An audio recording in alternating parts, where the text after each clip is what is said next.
Hey guys, so this is not a good video that I'm making, and hopefully this won't be too long, but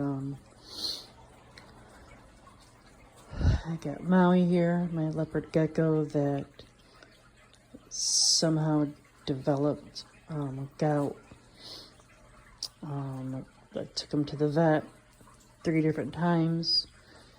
The first time I took him was last month on October 18th, and the vet gave him antibiotic and an anti-inflammatory because his first trip there, the vet thought that he had MBD, and as we all know, sometimes MBD and gout can be confused with each other. So I started him on the meds, and he wasn't eating on his own, so they gave him that critical care powder food to give him. I took him back in a week, I think on the 25th, and at that point, the vet said that it could be gout. He didn't diagnose him with that.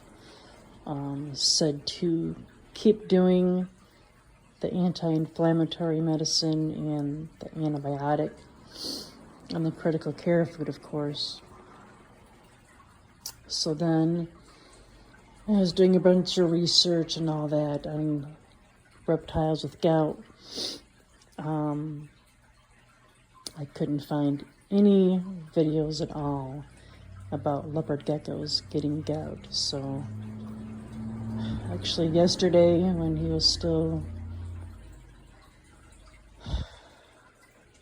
alive, I made a video with him yesterday, kind of going over everything, because I myself couldn't find any videos out there about geckos and gout.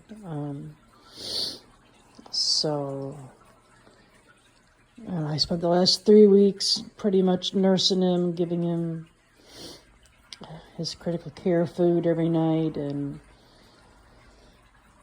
the medicine, and I was giving him pretty good doses of water. He was drinking it from a syringe because his legs and little feet were so messed up. He wasn't able to push himself up to drink out of his water dishes. So I've been giving him a decent amount of water, in a syringe, and he was drinking it just fine, taking the food fine and the medicine, and then I took him back to the vet just a couple days ago, actually, on Monday. Today's Wednesday, and the vet said that he actually was looking a little worse. And I kind of agreed and said he wasn't really getting better, that, he was taking the food and the medicine just fine, but his back legs weren't too bad, but his front ones, especially his little hands, his front left hand was really, really swollen, and the other one was starting to get bad too. He just kept getting weaker and weaker, and but last night I gave him his food and his medicine and extra water, and I've been soaking him in warm water too. I did that a few times a week the last few weeks. I took him outside, held him in my hands so he could get some natural sunlight, for about 10-15 minutes, and he always seemed to perk up when I took him outside. I think he liked the sun and the wind hitting his little body. This morning, before I went to work, I got him out, and I held him in my hands for a little bit, and I gave him some more water so he would be hydrated and stuff until I got home from work, and I kind of stuck him half on that rock there that's under the heat. He was still getting around in his tank a little bit. Obviously, he had difficulty moving around, but he was able to kind of maneuver around and, get to a spot where he was comfortable and he wanted to, lay down and everything. But I left him this morning and just didn't have a good feeling, and unfortunately I couldn't not go to work. And that's kind of crappy because I came home a little bit ago and he's not breathing. He didn't make it. And it's pretty horrible. I've been super upset since I got home. I don't know if I should get a necropsy done or not, because obviously, I kind of already know what happened. He somehow developed the gout, and it just, like the vet said, it just kind of hit him hard and quick. But I didn't see any symptoms or signs until just a few weeks ago. I noticed him, not walking around too well, and so I got him to the vet right away. They were able to get me in after a few days.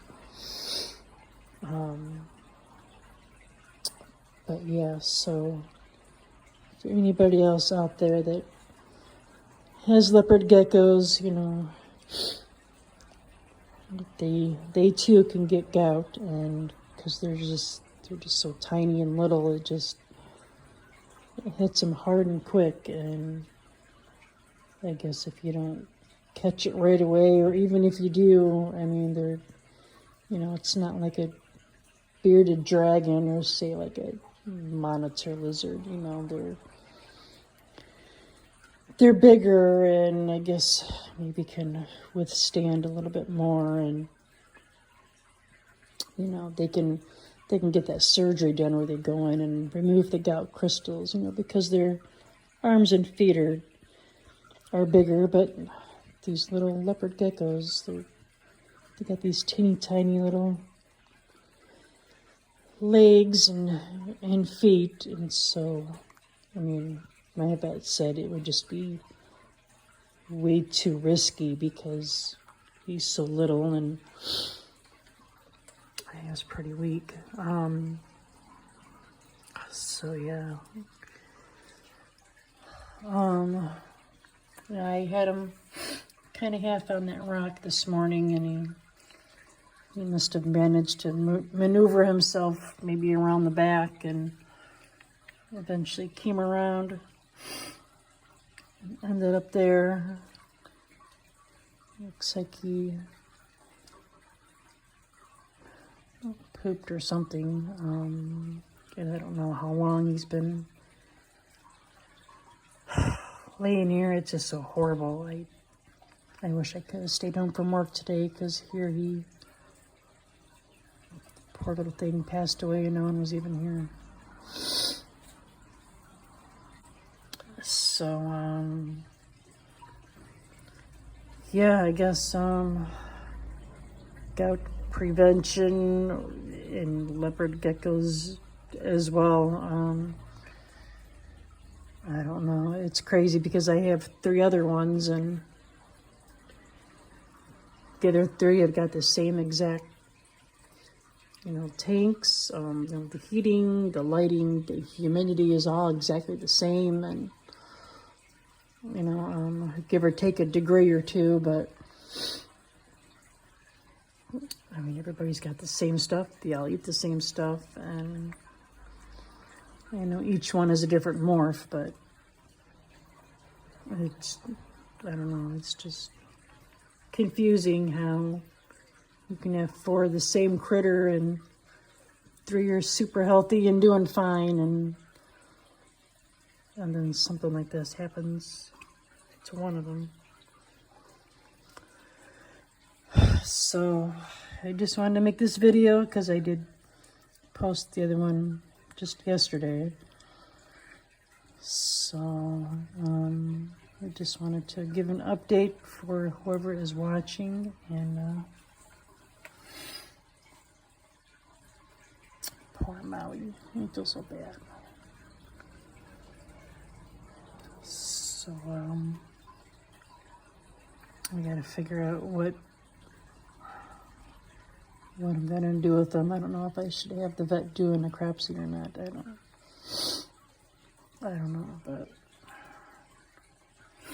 poor thing. And he was actually a, believe it or not, he was a giant or super giant leopard gecko. I got him from Repticon like a year ago. So when I got him, he was like 110 or 120 grams. And obviously he's lost weight, but he was down to 90, but that's still, an okay weight, I guess. But I guess his little body just couldn't take it no matter what I did, or the medicine, the food, it just, I guess it just hit him hard and quick, and his little body couldn't take it. He was super friendly, though. He always liked to come out of his tank, and I took him outside every now and then, and stick him on the couch and let him run around on the couch, and he was a happy little fella. I feel so bad. So I guess that's it. Poor Maui. Alright, so I guess that's it. Rest in peace, Mr. Maui.